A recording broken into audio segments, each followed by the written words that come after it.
새로운 한 달이자 또 2025년의 후반기가 시작되는 첫날 아침인데요.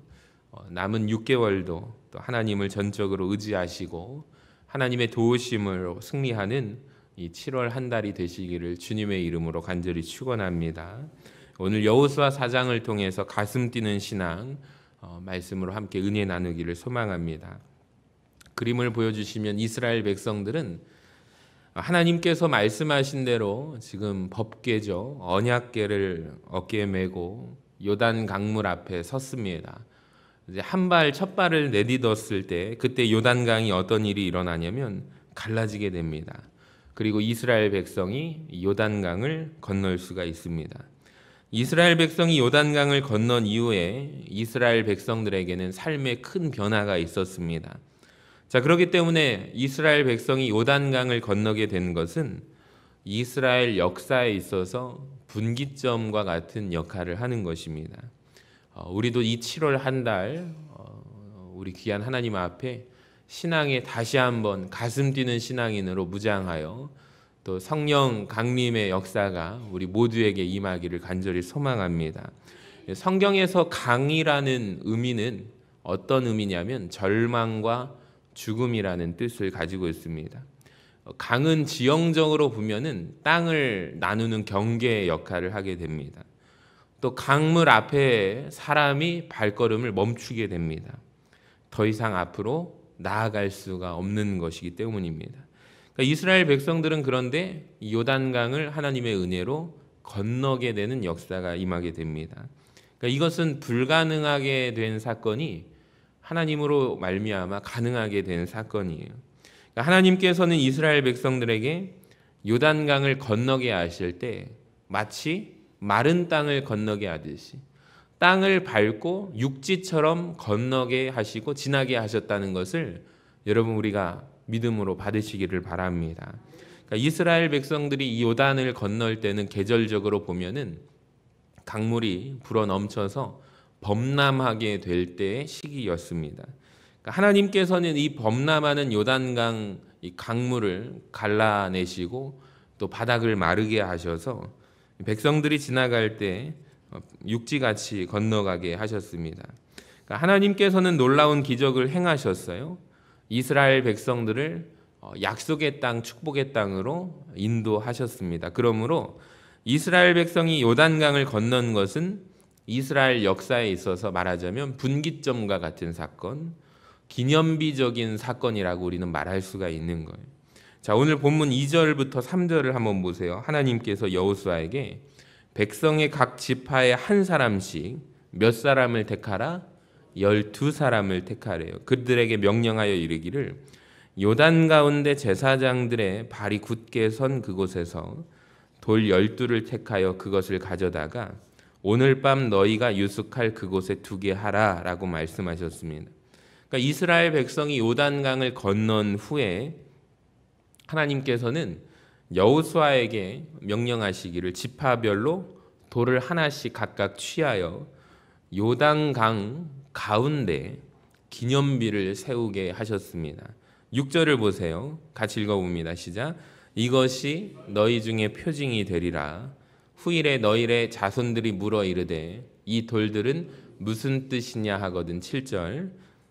그들에게 이르기를 요단물이 여호와의 언약궤 앞에서 끊어졌나니 곧 언약궤가 요단을 건널 때 요단물이 끊어졌으므로 이 돌들이 이스라엘 자손에게 영원히 기념이 되리라 하라 하니라.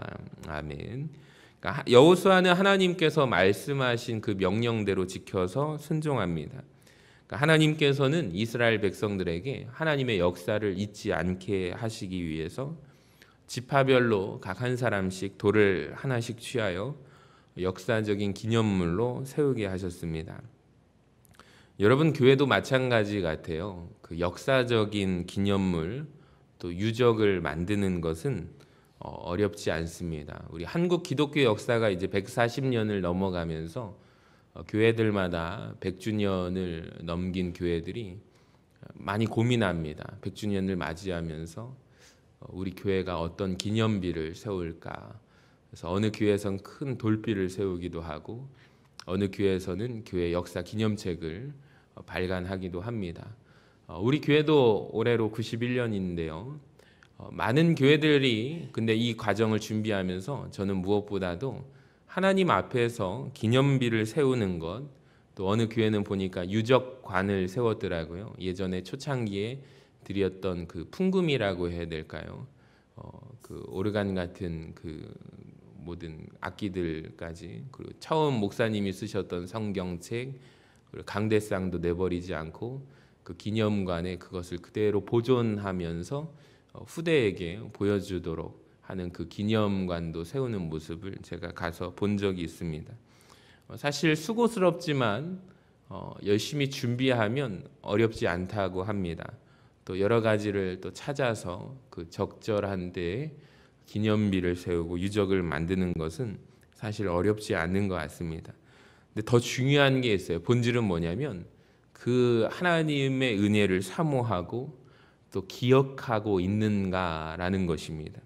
이것은 쉽지가 않습니다. 여러분, 여호수아는 지파별로 한 사람씩 택하여 돌을 하나씩 취하게 합니다. 이들은 하나님께서 행하시는 기적을 직접 목격한 사람들이죠. 그러니까 저는 기적을 목격하는 것이 참 중요하다고 생각해요. 4절을 보세요. 여호수아가 이스라엘 자손 중에서 각 지파에 한 사람씩 준비한 그 12사람을 불러 그들에게 이르되 요단 가운데로 들어가 너희 하나님 여호와의 궤 앞으로 가서 이스라엘 자손들의 지파 수대로 각기 돌 한 개씩 가져다가 어깨에 매라. 그러니까 12지파에서 한 사람씩 지파별로, 아까 전에 그림을 한번 보여주시면 어깨에 돌을 매게 했습니다. 그러니까 어깨에 돌을 매는 것은 짐을 지는 거예요. 근데 그들의 표정이 어땠을까요? 하나님의 은혜를 경험한 자들 아닙니까? 짜증스러운 표정이 아니라 기쁨으로 하나님 앞에 그 돌 하나씩을 들고 어깨에 돌을 메고 참여하는 것입니다. 자, 20절을 한번 보시면 여호수아 4장 20절에 여호수아가 요단에서 가져온 그 12돌을 어디에 세우죠? 길갈에 세웁니다. 그러니까 길갈이라는 뜻은 히브리어로 무슨 뜻이냐면 수치가 굴러간다라는 뜻이 있거든요. 즉 이스라엘 백성들의 민족의 실패와 수치, 부끄러움이 굴러가도록 하나님께서 우리를 도우셨다라는 뜻이 길갈이라는 의미입니다. 그러니까 이스라엘 백성들은 길갈 땅에서 새로운 생명을 얻은 거예요. 그러니까 하나님께서는 이스라엘 백성이 하나님 앞에 받은 은혜를 기억하게 하시려고 12돌을 세우게 하셨습니다. 여러분, 제일 중요한 것이 바로 하나님의 은혜를 기억하는 삶인 줄로 믿습니다. 그러니까 우리가 어떻게 하면 그 은혜를 잊어버리지 않으려고 애쓰고 노력하는가가 굉장히 중요합니다. 그러니까 하나님이 베푸신 은혜를 기억하는 사람이, 여러분, 그 사람만이 하나님의 은혜를 계속해서 경험할 수가 있는 거예요. 그러니까 사람들은 하나님의 은혜를 기억하기보다 하나님의 은혜를 쉽게 잊어버립니다. 이게 인간의 본성 같아요. 그러니까 이스라엘 백성들은 하나님께서 베푸신 은혜를 기억하지 못했기 때문에 그들은 실패했습니다. 그러니까 현실이 어려워서 원망하고 불평하는 것이 아니에요. 그러니까 하나님께서는 우리에게 많은 것을 주셨는데 하나님의 은혜를 기억하지 못하기 때문에 원망하고 불평합니다. 그러니까 어떠한 상황 속에서도 하나님을 믿는 것이 굉장히 중요합니다. 하나님을 주목해야 합니다. 신앙의 상황 가운데서 우리가 늘 깨어서 기도하고 영적으로 무장하지 않으면 우리의 마음이 딱딱해져 버리고 굳어버리고 화석화된 신앙이 됩니다. 근데 그것을 우리가 어떻게 쪼개고 깨트려서 다시 한번 그 단단해진 마음 가운데 부드럽게 되고 하나님 앞에 뜨거운 신앙으로 갈 수가 있는가? 그러니까 하나님께서는 하나님의 사람이 영적으로 건강한 사람이 되기를 원하세요. 그러니까 영적으로 건강하려면 하나님이 어떤 분이신가를 알아야 합니다. 그렇다면 하나님의 말씀을 통해 하나님 마음과 하나님의 뜻을 알아야 합니다. 그렇다면 어떠한 상황 가운데서도 하나님을 신뢰하게 됩니다. 그러니까 하나님께서 우리에게 베푸신 은혜를 기억해야 합니다. 그러니까 믿음 생활에서 제일 중요한 게 뭐냐면 따라해 볼까요? 기억력. 정말 기억력이 중요합니다. 무엇을 기억하는가? 하나님이 내 인생에, 하나님이 우리 교회에 베푸신 은혜를 기억하는 것입니다. 하나님을 잊어버리지 않는 것입니다. 하나님께서 우리 삶 가운데 행하신 일을 잊지 말아야 합니다. 이스라엘 백성들은 길갈에서 은혜를 경험하죠. 승리를 경험합니다. 그러니까 이스라엘 백성들은 길갈에 세워진 돌들을 보면서 하나님께서 행하신 역사를, 은혜를 기억해야 합니다. 소망을 주시는 하나님을 기억해야 하는 거예요. 그러니까 저는 신앙생활하면서 여러분이 경험할 때 많은 것을 경험해야 된다고 생각합니다. 특별히 어떤 것을 경험해야 하는가? 좋은 기억을 경험해야 합니다. 그러니까 하나님께서 우리와 늘 함께 하신 것을 기억해야 합니다. 그래서 각자에게 여러분 길갈이 있어야 합니다. 힘들고 어려운 순간마다 하나님의 은혜를 기억하게 하는 거예요. 제가 지난 주일에 온세대 통합 예배를 보면서 얼마나 마음이 기뻤는지 오늘 말씀을 묵상하는 가운데 우리 교회의 길갈이 바로 온세대 통합 예배구나. 너무나도 많은 그 기관과 부서 신도에 또 목장이 참여하는 모습 속에서 제가 지난 토요일 날 어느 교회에서 10분이 오셔가지고 화면을 좀 테스트하는데 예전에 온세대 통합 예배 했던 그 사진들을 모았던 영상들이 있더라고요. 한 2년 전 영상을 보니까 그때 이은순 권사님께서 하트 모양 사랑으로 펴가지고 그 공연하시던 것이 온세대 통합 예배였어요. 제가 얼마나 감사했는지 몰라요. 그 영상을 보면서 마음이 뭉클한 거예요. 그 많은 연세 가운데서도 우리 어르신들이 이번에 온세대 통합 예배 때 이 제단 한 걸음 한 걸음 올라오는 것도 그분들에게는 참 힘들고 어려운 거거든요. 근데 부축을 받으면서 앞에 오셔가지고 목사님 말씀에 순종함으로 공연을 열심히 준비했대요.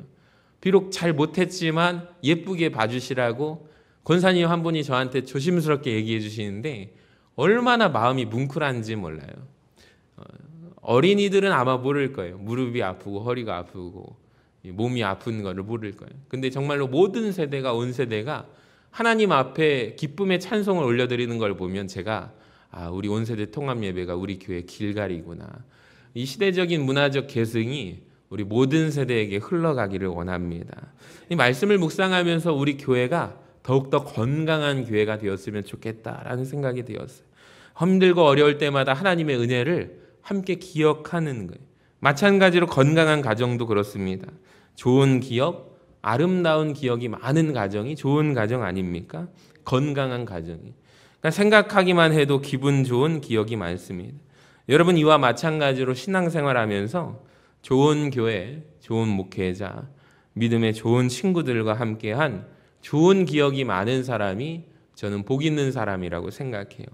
여러분 우리는 하나님께서 베푸신 은혜를 잊지 않고 기억하기 위해서 하나님의 은혜를 되새기기 위해서 주일마다 우리가 함께 모여서 예배를 드리는 것입니다.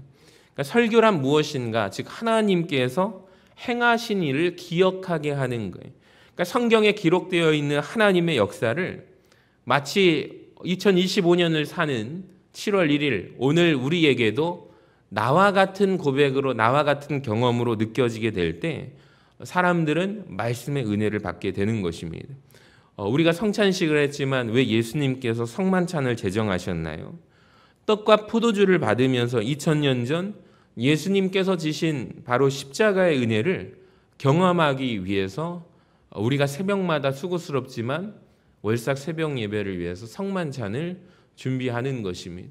우리 성찬위원들이 얼마나 고생하는지 몰라요. 어제도 교회 온도가 29도가 되는 땀이 뻘뻘 흘리는 상황 가운데 열심히 또 기도로 준비하는 성찬위원들을 보면서 참 너무 감사하고 가슴이 뭉클합니다.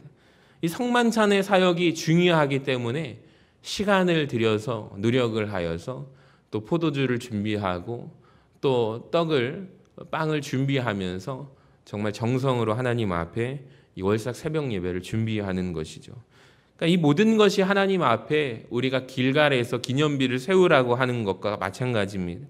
하나님께서 기념비를 세우라 한 것은 단순히 과거를 회상하는 것으로 끝나지 않습니다. 중요한 것은 오늘입니다. 따라합시다. 중요한 것은 오늘이다. 여러분 현재가 중요합니다. 과거에 일어난 일들이 계속해서 오늘의 삶에 영향을 끼쳐야 합니다. 현재는 과거의 연속이지 않습니까? 과거에 역사하신 하나님, 과거의 기적을 베푸신 행하신 하나님께서 오늘도 나에게 역사하신다. 이 믿음의 고백이 있어야 합니다. 그러니까 우리는 과거에 경험한 사건을 기억할 뿐만 아니라 과거에 경험한 하나님의 은혜를 기억하고 또 자기가 경험한 사건을 통해서 하나님을 지금 의지해야 합니다. 그러니까 이스라엘 백성이 가나안 땅을 정복할 때 이스라엘 백성 앞에 가로막는 장애물들이 참 많았잖아요. 근데 이스라엘 백성은 두려워할 필요가 없습니다. 바로 하나님께서 요단강을 도저히 지나갈 수 없는 그 강물을 갈라내시고 범람하게 되는 그 요단강을 마른 땅으로 건너가게 하셨습니다. 그 하나님을 기억해야 합니다. 과거에 역사하신 하나님을 잊지 않으면 안 됩니다. 자, 6절을 한번 보세요. 같이 읽어봅시다. 시작. 이것이 너희 중에 표징이 되리라. 후일에 너희의 자손들이 물어 이르되 이 돌들은 무슨 뜻이냐 하거든. 아멘. 그러니까 하나님께서 이스라엘 백성에게 길갈의 12돌을 세우게 하신 이유가 무엇입니까? 자손들로 하여금 하나님의 역사를 기억하게 하기 위해서입니다. 그러니까 하나님께서는 참 감사한 것이 한 세대에게만 복 주시는 것이 아니라 모든 세대에게 복을 주시기 원하십니다. 그러니까 그러므로 우리의 믿음이 계승되는 것, 지금 믿음 생활 열심히 하는 것은 중요합니다. 근데 더 중요한 게 있어요. 믿음의 계승입니다. 그러니까 하나님께서 주신 복이 다음 세대로 계속해서 이어져야 합니다. 그러니까 이것이 가장 큰 복이에요. 그러므로 자신의 영혼을 잘 관리할 뿐만 아니라 자녀의 영혼과 후손의 영혼까지 신경을 써야 합니다. 그래서 여름 사역이 참 중요한 이유가 여기에 있는 거예요. 다음 세대의 신앙의 계승을 위해서 우리 교회가 얼마나 열심히 또 준비하고 기도하고 있는가입니다. 그러니까 한 해의 그냥 행사로 여기면 우리가 아무것도 못합니다. 완전히 교사들한테만 맡겨버리면 우리가 아무것도 안 되는 것이죠. 그러니까 부흥하는 교회 가운데 그 교회들의 특성이 있어요.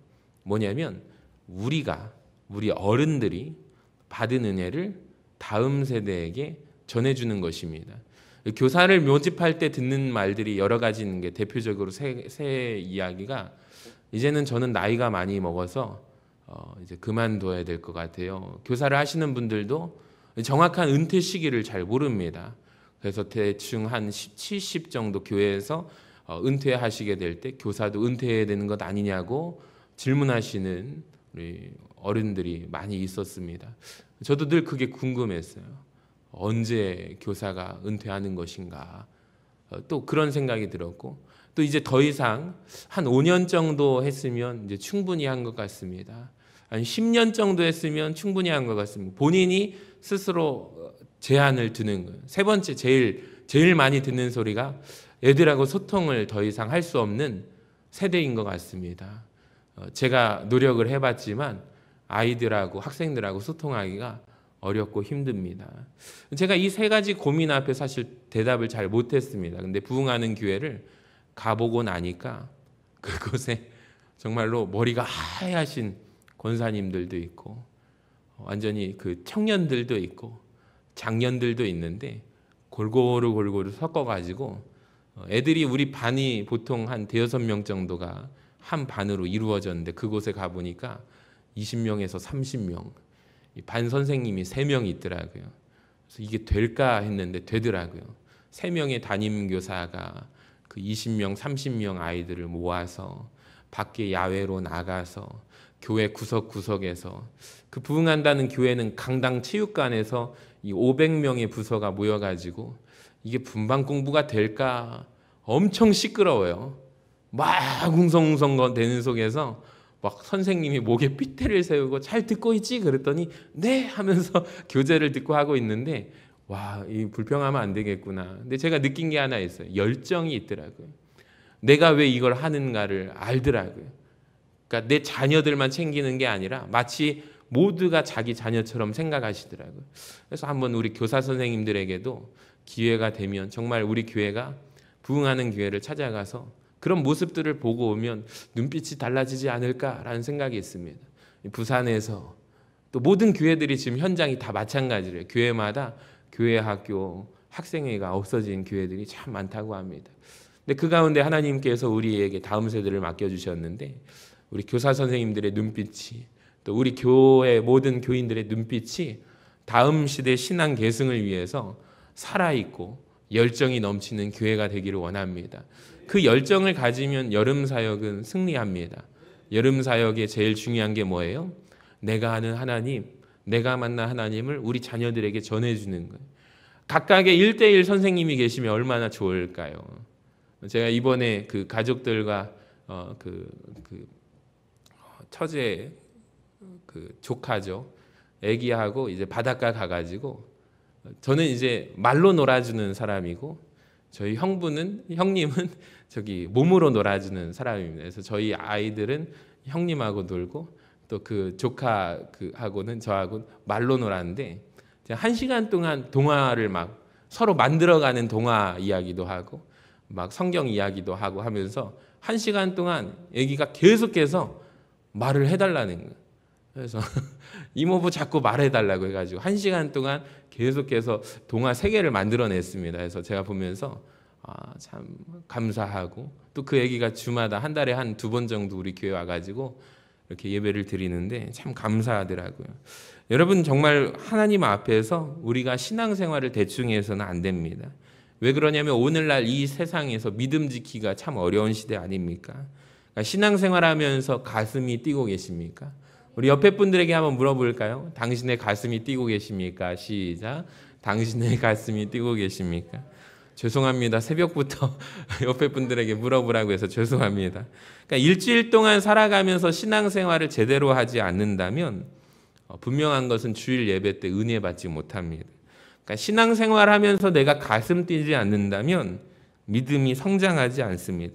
그러니까 하나님은 살아계십니다. 요단강을 마르게 하셔서 이스라엘 백성을 건너가게 하신 하나님은 지금도 여러분 역사하심을 믿으시기를 바랍니다.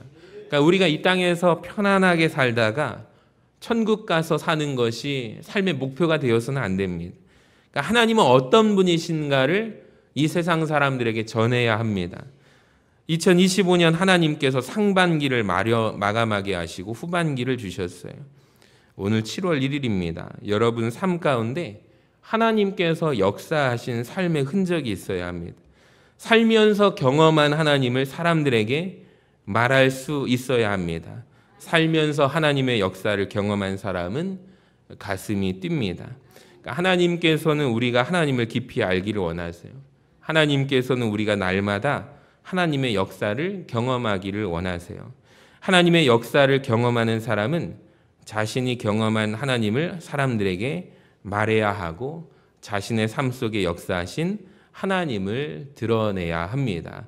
여러분 오늘 우리 7월 한 달, 3달을 열어가는 우리 모두에게 우리를 통해 일하시는 하나님으로 인해서 우리 가슴이 뛰는 7월 한 달이 되시기를 주님의 이름으로 간절히 축원합니다.